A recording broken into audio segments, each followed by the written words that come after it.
What's up, Thrashers, and welcome back once again to the Thrash Maniac 99 YouTube channel, and I am back with yet another album review, and it's 4th of July weekend. I just want to say to all my fellow American friends, happy 4th of July, and even if you don't celebrate it, I just want to say happy 4th of July anyways. But since this weekend was very much slow, there was only one album coming out on the 4th of July that I was curious to check out, which that review will be coming Monday. I decided for this weekend I was going to try and get caught back up on some album reviews I was hoping to do a couple of weeks ago, but when I had the computer issues, I ended up having to skip those reviews. I'm doing 2 reviews for albums that came out on June 20th. First off, we're going to kick off all that with the latest offering from Cryptopsy, an Insatiable Violence. This came out on June 20th on Century Media Records. And well, already it's been close to 2 years since the last album, As Gomorrah Burns, came out, and I reviewed that album. It was really, really good. So I was shocked to hear and see a new Cryptopsy album coming out so soon.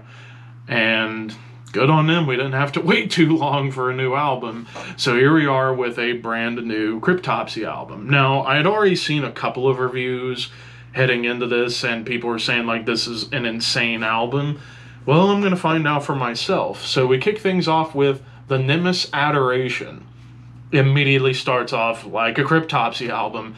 Wild riff arrangements and blast beats, just everything you come to know and love about Cryptopsy, you get right out of the gate with these insane drum patterns and riff arrangements. Like I said, Flo Monnier is still showing that he's one of the best death metal drummers out there. Even at 50 years old, or maybe even older than 50, he's still killing it on the kit, playing these insanely fast hyper blasts that are just bonkers to hear. But one thing that I can remember about the last album that I was hoping we could have gotten more on this album, actually a couple of things. Groove and thrashy bits. This album has that and then some. Here on the opening track, you get like thrashy beats that definitely harken back to early Cryptopsy, like Blasphemy Made Flesh and None So Vile. Like those albums, you get those like thrashy rhythms and nastier, more aggressive riffs. But also plenty of groove. Like literally every single track on this album has some of the catchiest grooves Cryptopsy have written in a long time. Then we even move forward into a track like Until There's Nothing Left, and immediately you get more like standard blast beats, but also some furious and ferocious tremolo riffs that don't really feel quite technical. They just felt more like straightforward, brutal death metal or just standard death metal tremolos. But of course, some angular guitars. Then again, angular riffs pop up here and there on the album, like particularly here, as well as Embrace Senility. Those 2 songs, you get some like wild angular riffs. But also here with Until There's Nothing Left, you start to get some more dissonance coming in. Like there's plenty of moments where there's some dissonant riffs or dissonant melodies that show up, and it kind of adds an extra spice to this nice, lovely meal that we have here in terms of this Cryptopsy album. But of course, chugs galore, even a nasty breakdown, even a really cool bass line shows up on here too. Now, the lead work on this album, I think, is some of the best lead work Cryptopsy has ever had. And a lot of these, like in particular, the Nemesis Adoration, The Art of Emptiness, Our Great Deception, and Embrace Senility, all those riffs, or not riffs, leads are almost harmonized. Like you get little harmonies in some of these leads, while occasionally it will stand alone and just be one guitarist really going to town and providing melody. Like this album, I think, has more melody than most Cryptopsy albums have put together, which excellent job they did when it came down to leads. Hell, even bass melodies show up on the Nemesis Adoration. I completely forgot to talk about it. But for the most part, this album is just going for blunt force trauma in terms of the speed, the technicality. Like Dead Eyes Replete That song just unleashes into absolute chaos with the blasts, but low end tremolo riffs. But even a tremolo melody pops up once again. But again, it's just unhinged as hell. And Fool's Last Acclaim, this one might be the most technical song on the album, which is not really saying much considering technicalities all over the place.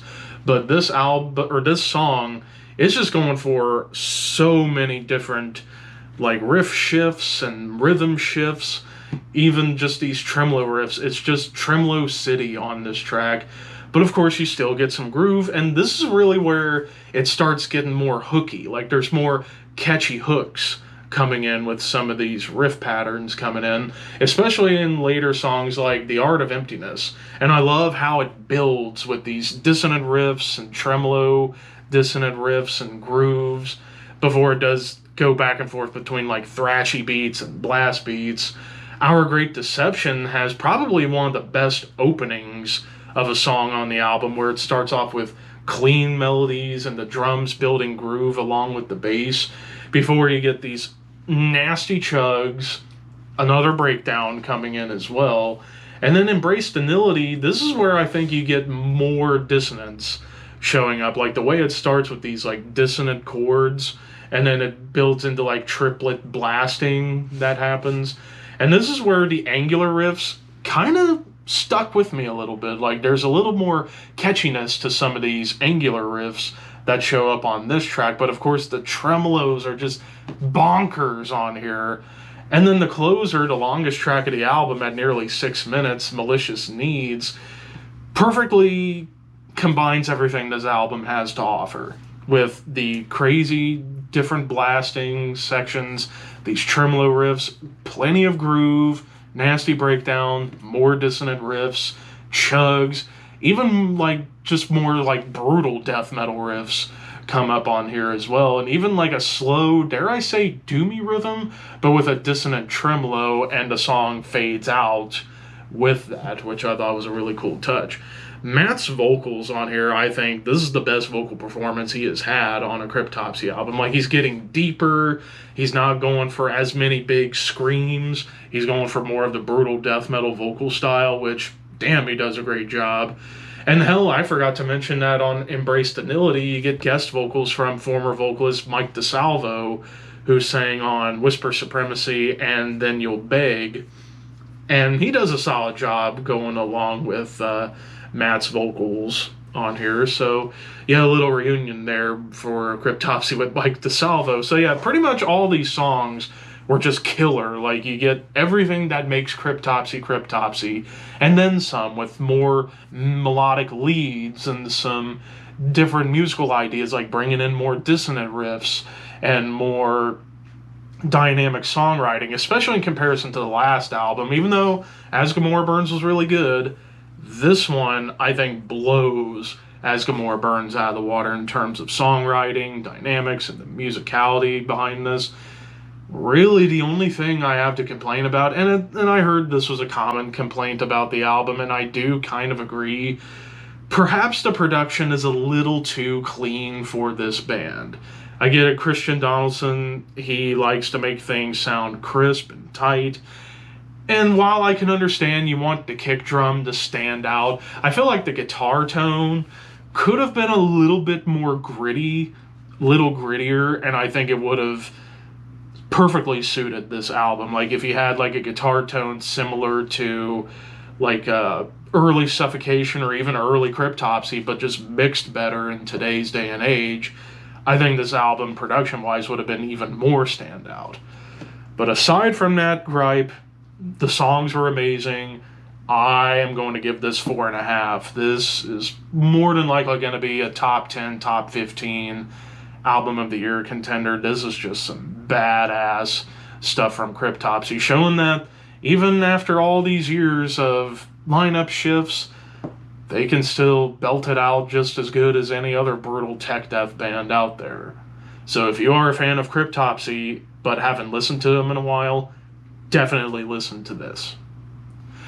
But of course, those are just my opinions. What did you guys think? Let me know in the comments below, and don't forget to like, comment, share, subscribe, all that fun stuff. But until next time, thank you for watching, keep your horns high, and your dreams wet.